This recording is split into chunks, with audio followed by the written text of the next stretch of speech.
Umunsi ku munsi uruganda rwa sinema rugenda rwaguka, haba ku bakina filimi cyangwa se ku ruhande rw'abazikora. Ntabwo ari abagabo gusa bakora izi filimi, hari n'igitsina gore. Niyo mpamvu uyu munsi naje kukubwira urutonde rw'abakobwa 10 cyangwa se abadamu 10 bahiga abandi ku bwiza se cyangwa se kuba baba ibyamamare, kuba baramaze kuba bakora ireme mu kazi kabo. Tukaba twaje nyine kubabwira abakobwa beza ndetse bazi no kuba bakina filimi. Dutegura iki kiganiro twifashishije zimwe mu mbuga nkoranyambaga zigiye zitandukanye zabo, ndetse twifashisha n'imishinga imwe bagiye bakora bagakundwa ndetse bakagera ku rwego nyine rugiye rushimishije. Turahera ku mwanya wa 10 tumanuka tujya ku mwanya wa mbere. Ku mwanya wa 10 turahasanga Sisi Sibeta wakunzwe muri filimi Umuturanyi, filimi yigaruriye abanyarwanda, filimi yakunzwe cyane ku rwego ruri hejuru. Uyu mukobwa akaba ari umukobwa ukunzwe cyane ku rubuga rwe rwa Instagram, akaba akurikirwa n'abarenga 12,000. Akaba ari umukobwa uzi gukina cyane rwose ku rwego rushimishije cyane. Uyu mukobwa rero akaba yaranahimbiwe indirimbo muri iyo filimi yitwa Brenda, akaba yarayihimbiwe n'umuhanzi Khalfan. Ku mwanya wa 9 turasanga Nadine Nana akaba yaramenyekanye muri filimi zigiye zitandukanye, cyane cyane akurikiranwa muri filimi bita Behind. Iyo filimi ni filimi yakunzwe, ni filimi yamamaye ku rwego rushimishije cyane. Akaba akurikiranwa n'abarenga 33,000 ku rubuga rwe rwa Instagram. Ku mwanya wa 8 turasanga umwana ukiri mutoya cyane, umwana wakinnye filimi akiri mutoya, Igihozo Aria. Akaba yaramenyekanye cyane mu mafilimi agiye atandukanye, cyane cyane ko yatangiriye kuri filimi nka za Nyagiso, Patino. Aho hantu niwe yazamukiye kugeza kuri ubu ngubu ku rubuga rwe rwa Instagram, akaba akurikirwa n'ibihumbi 40 bire. Ku mwanya wa 7 turahasanga umukobwa mwiza, umukobwa uzi gukina filime, umukobwa umaze kwamamara ku rwego ruri hejuru cyane, Kayonga Gatesi wamenyekanye ku izina rya Tesi. Akaba yarakinnye muri filimi ya Secret, akaba kuri ubu ngubu amaze kuba yakamamara cyane, akaba akurikirwa n'ibihumbi birenga 80 ku rubuga rwa Instagram. Ku mwanya wa 6 turasanga umukobwa mwiza, Irakoze Aria Vanessa. Akaba yarakinnye muri filimi ikunzwe cyane nka Maya.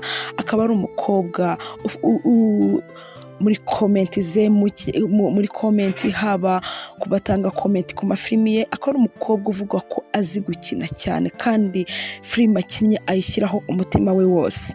Uyu mukobwa rero akaba akurikiranwa n'abarenga 95,000 ku rubuga rwe rwa Instagram.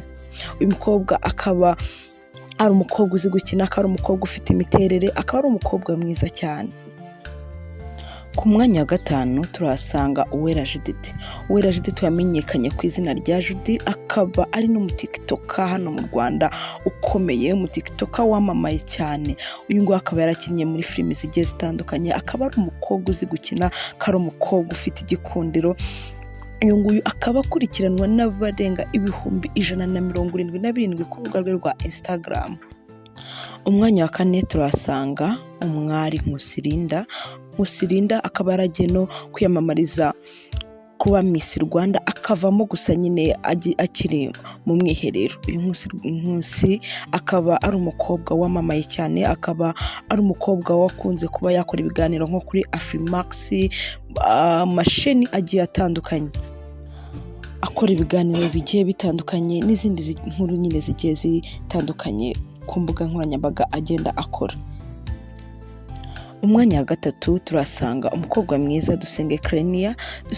Akaba yarakinnye muri filimi zigiye zitandukanye nka Papa Sava n'izindi zitandukanye ziri mu Rwanda. Akaba yaramenyekanye ku izina rya Madederi. Uyu mukobwa akaba ari umukobwa ukunzwe cyane ku rwego rushimishije cyane pe. Umwanya wa kabiri turasanga umukobwa mwiza cyane, umukobwa uzi gukina, umukobwa wisanisha ku bantu bose, umukobwa witwa Nyambo Jessica. Nyambo Jessica yamenyekanye muri filimi nka Kiramani, filimi zigiye zitandukanye z'uruhererekane hano mu Rwanda. Ubu ngubu akaba afite filimi ye ari gukina bita Ibanga. Iyo filimi ikaba ari filimi ikunzwe, ikaba ari filimi gatunyarukire ku mwanya wa mbere. Ariko mbere yuko nkubwira umuntu wa mbere, banza umpe comment yuko nawe waba wumvishije uru rutonde, umbwire ese aho naba nibeshye ni hehe, ese ni hehe naba nabeshye cyangwa se naba ntabivuze neza. Ikindi kandi ubanze ukore subscribe, ubanze umpe like, hanyuma nze tunyarukire ku muntu wa mbere, ku mukobwa wa mbere, tunyarukire ku mukobwa mwiza wa mbere umaze kuba yahiga abandi. Ku mwanya wa mbere turasanga Isimbi Ali Yakul. Uyu ni umukobwa wamenyekanye cyane, dore ko banavuga ko atari muri sinema nyarwanda ndetse n'ahandi afite imishinga igiye itandukanye. Bavuga ko ari umukobwa ufite amafaranga ku rwego rushimishije, ku rwego ruri hejuru cyane. Uyu Isimbi Alia akaba yaramenyekanye muri filime zigiye zitandukanye nka Rwasa, Rwasibo.